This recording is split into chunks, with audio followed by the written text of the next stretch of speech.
This is a pistol brace. It fits on your forearm. They are obsessed with attacking law-abiding Americans' Second Amendment liberties. Keep in mind that a Supreme Court usually does not have the characteristics of its presidency. The pistol, it's designed to anchor the pistol to the shooter's arm, right here. I've been saying this since day one, and here I am saying it again. We will not cave to baseless government overreach. Yes, there are people that are not using my product the way that I've designed it to be used. Breaking news, an important issue that will help put an end to the HS's current overreach and their attacks on the Second Amendment will be decided by the Supreme Court. ATF's final rule on stabilizing braces and its impact. The final rule, 2021R08F, factoring criteria for arms with attached stabilizing braces, published by the Alcohol, Tobacco, Firearms, and Explosives Bureau, defines when a rifle is created and intended to be used from the shoulder. On January 13, 2023, the Attorney General authorized the regulation, and on January 31, 2023, it was published in the Federal Register. In determining whether an arm would be considered a rifle or short-barreled rifle under the Arm Control Act of 1968, or a rifle or arm subject to regulation under the National Arms Act, the National Arms Act, or the Control Act of 1968, the ATF will consider a number of factors when evaluating firearms equipped with a purported stabilizing brace or other rearward attachment. A pistol brace is also known, this scary piece of equipment here, They are obsessed with attacking law-abiding Americans' Second Amendment liberties. is also known as a stabilizing brace or an arm brace. If the stabilizing brace-equipped arm is a short-barreled rifle, the concerned person has 120 days from the date of publication, or until May 31, 2023, to register the arm tax-free. The regulation went into effect on January 31, 2023. Additional compliance options include removing the short barrel from the arm and replacing it with a rifled barrel that is 16 inches or longer, removing and discarding the stabilizing brace permanently, or altering it such that it can never be reattached. The scheme of the ATF to reclassify arms with stabilizing braces as short-barreled rifles in order to make millions of lawful owners become felons in the name of public safety has been effective in being put into action. It was done in the name of control, which has the unintended consequence of adding more people to the National Arms Register, which is against the law. This was done in an effort to reduce the number of people who have access to arms. Stabilizing braces, which are devices that help the user preserve their arm balance, can be attached to arms so that they can be fired. Using a technology that was first created to assist people with disabilities, the devices make it possible for members of the general public to convert arms into shoulder-fireable items that can be fired from a distance.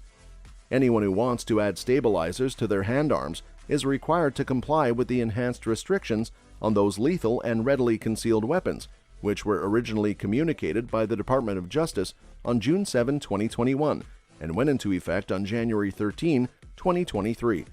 These rules are applicable to anyone who wants to add stabilizers to their hand arms. In addition to requiring background checks and serial numbers, the new regulations also impose fees and registration procedures that involve background checks. These requirements apply to all types of transactions, including private sales and exchanges.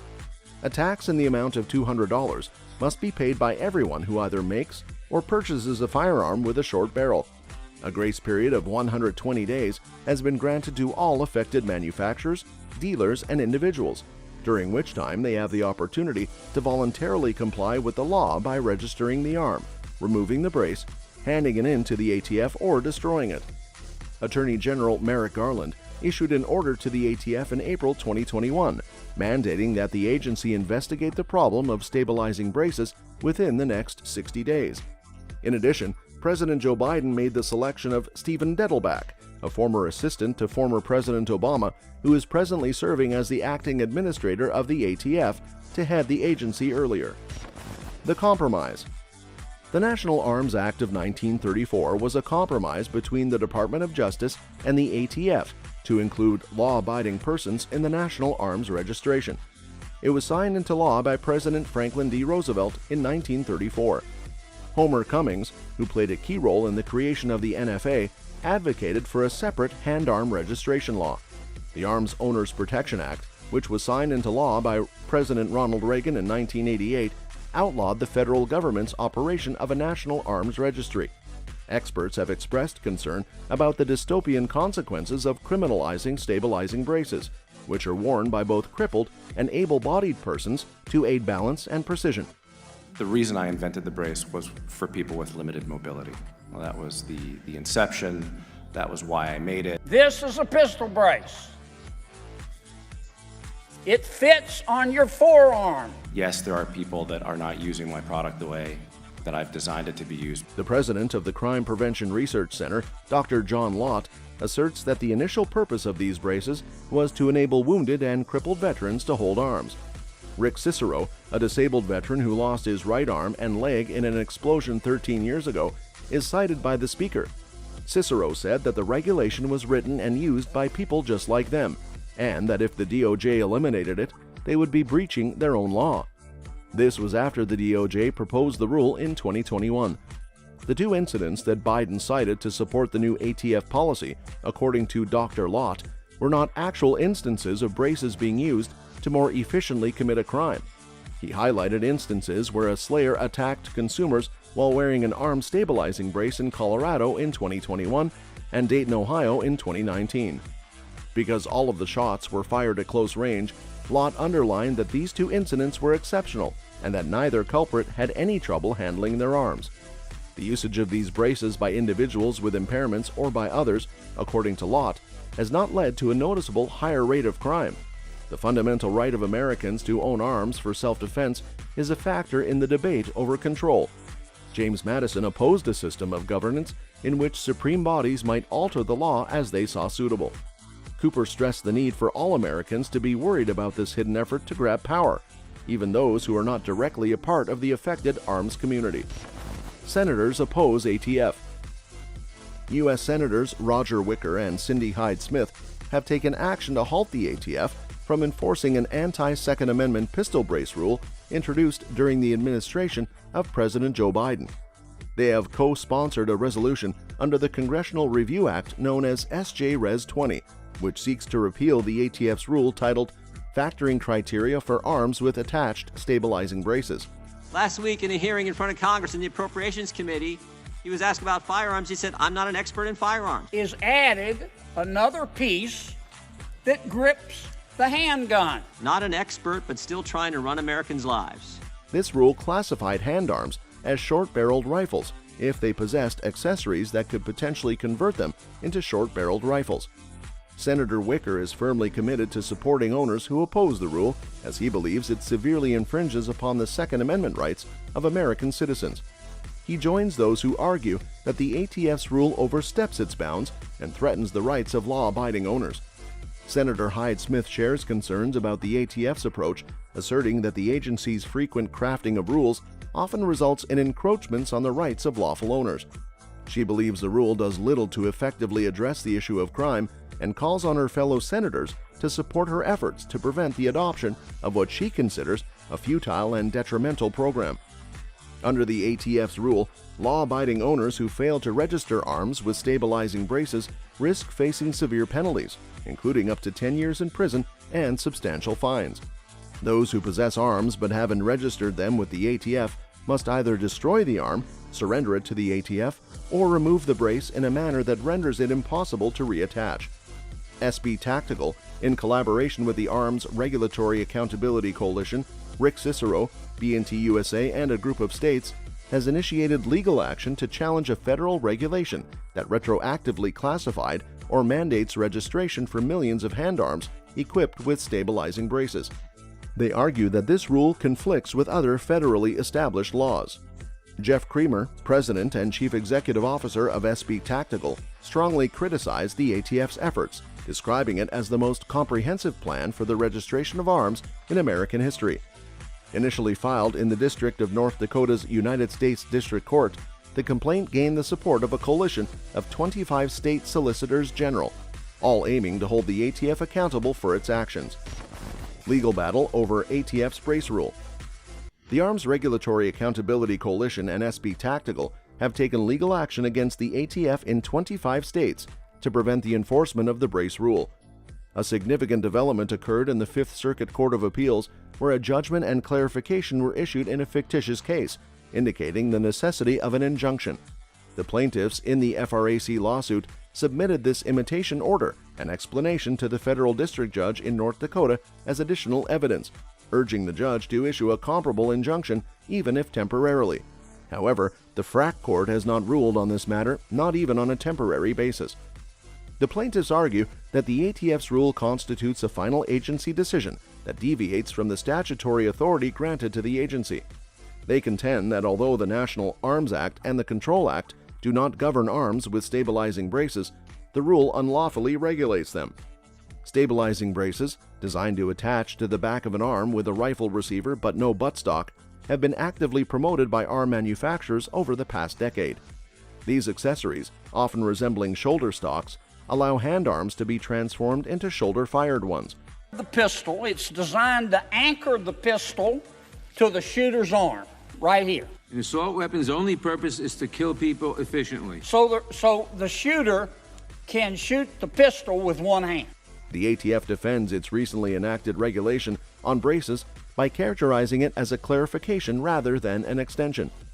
Both sides have presented their arguments regarding whether a broad injunction should be issued. However, it appears that the FRAC court may not be in a position to grant any relief at this time, based on the ATF's latest response to the fictitious supplementary authority. And 25 different states are calling for a broad injunction based on the Fifth Circuit's ruling. They assert that the decisions in Texas, which supported the plaintiffs' claims, contradicted earlier findings by the Supreme Court and the Eighth Circuit regarding standing and irreparable harm. In response, the ATF contends that the Texas court based its judgment solely on the Fifth Circuit's determination of irreparable harm without considering substantial evidence. FRAC lawsuit and ATF's injunction blocking. The district court reiterated its prior decision that the state of Texas may not seek relief on the basis of its sovereign or quasi-sovereign interests. The judge highlighted that any injunction should only apply to parties who are directly involved in the dispute. The court specifically cited an earlier decision in which an expansion of the injunction to include all Texans was rejected, thus limiting its applicability to the state of Texas, its employees, and its agents. The ATF is utilizing this decision as leverage in their defense against expanding the FRAC case's purview to include all citizens of the 25 states that are at issue. The ATF is framing the lawsuit against FRAC as an outlier compared to other cases involving bracing, since it involves 25 different states. They contend that the ATF's lame attempt to block the injunction is valid, but they also admit that it has made the court reluctant to issue an order as long as the phony complaint is still pending. Members of a number of groups now have some protection thanks to the mock order and explanation that is currently in effect, which also lessens the pressure on the North Dakota court to reach a decision right away. All connected cases, including FRAC, are expected to be significantly impacted by the Fifth Circuit's ruling in the mock case. It is anticipated that the FRAC case would move forward more forcefully after the verdict is received. The Fifth Circuit's decision, which will influence the course of the litigation, will determine the current position of the brace issue. Earlier this year, the ATF issued a rule that unilaterally puts new restrictions on Second Amendment rights. I've been saying this since day one, and here I am saying it again. We will not cave to baseless government overreach. They don't even claim to be experts. The director said so last week. Supreme Court reinstates rule on ghost arms. The Supreme Court has reinstated a rule intended to stop the spread of ghost arms, which are arms without serial numbers that are increasingly showing up at crime scenes around the country. The court voted 5-4 to postpone a Texas federal judge's decision that had declared the Biden administration's regulation of ghost arm kits unlawful. The rule will remain in effect until the administration files an appeal with the New Orleans-based 5th U.S. Circuit Court of Appeals and possibly the Supreme Court against the decision.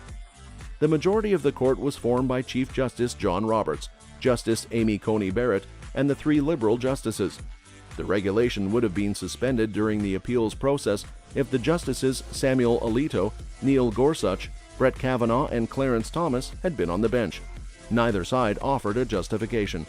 Your right to own a gun can also be restricted. We are paying for these weapons of war on our streets with the blood of our children.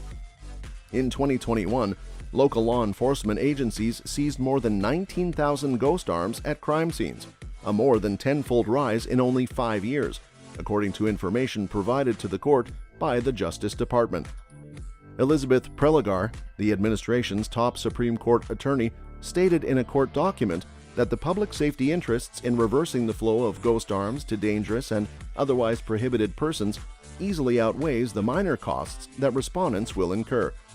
The new regulation was released last year and expanded the definition of an arm under federal law to include unfinished components, such as the hand arms frame or the long arms receiver, to make them easier to trace.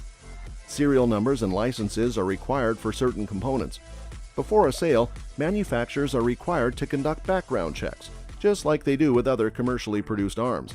The requirement holds true regardless of how the arm was created, which includes ghost items created using 3D printers, individual parts, kits, or other methods. The law does not forbid people from getting a kit or any other kind of item.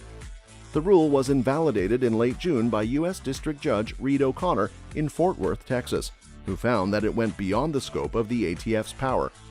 According to O'Connor, not all of the arm's components are covered under the federal law's definition of an arm. He wrote that Congress could alter the legislation. The Supreme Court was informed by attorneys for those who were suing the regulation that O'Connor was correct and that the ATF had broken more than 50 years of regulatory precedent by broadening the definition of an arm. Cody J. Wisniewski, General Counsel of the Arms Policy Coalition Action Foundation, issued a statement saying, "We're profoundly unhappy that the court pressed pause on our defeat of the ATF's rule effectively redefining arm and frame or receiver under federal law. Despite today's ruling, we remain confident that when the Fifth Circuit has the chance to fully consider the merits of our case, we will once again defeat ATF and its illegal rule there." The Giffords Law Center to Prevent Violence applauded the Supreme Court's decision and has long advocated for the regulation of ghost arms. The challenged rule just mandates that ghost kits be subject to the same regulations that apply to weapons. David Puccino, the organization's deputy chief counsel, declared in a statement that it will save lives. The Grant case and its implications. This case, Grant, is not a Second Amendment dispute, but it has significant consequences for the litigation currently underway against the ATF and other agencies who are challenging our right to keep and bear arms. The Supreme Court has granted review in this case and will decide on it in the next term. This case may help to overturn the ATF's arm racing rule, their bump stock prohibition, and their receivers and frames regulations. Loper versus Raimondo is a lawsuit that seeks to abolish Chevron deference. However, the facts behind this case are as phony as the new rule that they're putting in place, which targets private party transactions. A new rule that the National Marine Fisheries Service issued has put the herring industry in this region under fire. Loper Bright Enterprises, or LBE, is a family-owned herring fishing business that operates out of New England. The business engages in herring fishing, which is done on very small boats where every inch of space is valuable because they need to store supplies and all the fish that they catch. A district court determined that the statute text did authorize this new rule after Loper Bright and other fisheries field and opposed it, claiming that there was no statutory authority to essentially force them to pay and have these monitors on board for inspection. After Loper Bright filed an appeal, the D.C. Circuit Court determined that the act was vague, but under the Chevron theory, the court deferred to the agency's interpretation. The Supreme Court recently granted review in this case after Loper Bright filed a petition, and the order of the Supreme Court stated that the petition for a British certification is granted limited in Question 2 presented by the petition. Question 2, which the Supreme Court is referencing in their granting of the petition, is essentially this question: should the court overrule Chevron, or at least clarify that statutory silence concerning this issue? The significance of Chevron deference. The phrase Chevron deference was created following the Supreme Court case Chevron versus the Natural Resources Defense Council, which established the principle of courts upholding agency interpretations of ambiguous statutes that Congress has charged that agency with implementing. Generally speaking, however, in order for an agency to receive Chevron deference, its interpretation of the ambiguous statute must be rational or reasonable. Now, in contrast to Chevron deference, there are other types of deference. Lately, the Supreme Court has applied a theory known as the major question doctrines frequently. It was applied lately in the West Virginia versus EPA case, another EPA case, and the student loan decision. The Supreme Court ruled that a clear statutory authorization is required if any agency wants to declare a matter to be of substantial national significance. What the Supreme Court indicated in West Virginia and some of these subsequent cases is that the agencies will no longer be afforded broad Chevron deference when their actions have vast economic and political significance. Now, you may be asking yourself why this is important for the Second Amendment context. Well, right now, we're seeing agencies like the ATF and others creating rules and being very aggressive against our right to even bear arms. For example, in just the last 5 years, we've seen the ATF go through various rulemaking processes. 1. Putting in place various rules obeying bump stocks. 2. Attacking braces. 3. Treating bump stocks as so-called mash guns. 4. Treating force reset triggers as so-called mash guns. 5. Targeting braced arms as SBRs. 6. Going more aggressively against homemade suppressors. 7. Going against unfinished frames and receivers with the new rule. 8. Through the bipartisan Safer Communities Act, creating a new rule targeting private party transactions. They are coming for your guns. They're listing them out in this extensive legislation. This is the most difficult question in a democracy. Mr. Chairman, we are not telling them to repeal the Second Amendment. We are telling them to read the Second Amendment. So the ATF is doing all of this under rulemaking processes and using something like Chevron as the underpinning and the foundation to put in place these new rules. If Chevron is completely done away with, the ATF's claims that they have this type of authority to put in place these rules will no longer be valid. Multiple Second Amendment organizations know that this is very important, so they filed amicus briefs to the Supreme Court in support of the Supreme Court striking down Chevron deference once and for all. FBC and their amicus brief state that Chevron deference violates the federal Constitution's separation of powers and thus undermines the framers' constitutional design. Chevron's accumulation of legislative, executive, and judicial powers in one branch of government, which the founders viewed as the very definition of tyranny, violates Article 3 of the Constitution by giving the executive ultimate interpretive authority to determine what is the law. It also violates Article 1 by encouraging Congress to abdicate its legislative duties and give the executive legislative authority. Chevron ought to be rejected. Many organizations are joining the case in the hopes that it will finally end Chevron deference because GOA argues in their brief that the Chevron court dramatically changed the historic rules of statutory construction by putting a heavy thumb on the scale of justice to uphold administrative state decrees against the people. Government's defense of Chevron deference. The government recently filed a response brief in this case, staunchly defending Chevron deference as a bedrock principle of administrative law that must be upheld by the Supreme Court. They argue that overruling Chevron would send shockwaves through the legal system. All three branches of government, regulated parties, and the public have organized their affairs for decades with Chevron as the backdrop against which Congress legislates. Agencies issue rules and orders, and courts resolve disputes about those agency actions. The government contends that overruling Chevron would threaten settled expectations in virtually every area of conduct regulated by federal law. They also emphasize that under the principle of stare decisis, the sphere of the community Chevron deference standard comes from a 1984 case. Keep in mind that a Supreme Court usually does not have the characteristics of its presidency. Has really led to a huge administrative overreach. The Supreme Court is bound by Chevron and must not overrule or abolish it. They argue that doing so would result in chaos within Congress and executive agencies. While this case does not directly address Second Amendment issues, it revolves around a major legal principle that has been used against Second Amendment advocates in multiple cases. Chevron deference has been a tool in the courts to uphold various actions by agencies like the ATF, including regulations concerning braces, frames, receivers, and other matters. This case holds significant importance as it could have far-reaching consequences. A favorable ruling in this case could benefit future Second Amendment cases, particularly those challenging the ATF's new rules and regulations. The government understands the pivotal role Chevron deference plays in enabling them to implement various rules, some of which may infringe upon our fundamental rights. Eliminating Chevron would place significant limitations on the types of rules that agencies can put in place, potentially safeguarding our constitutional rights.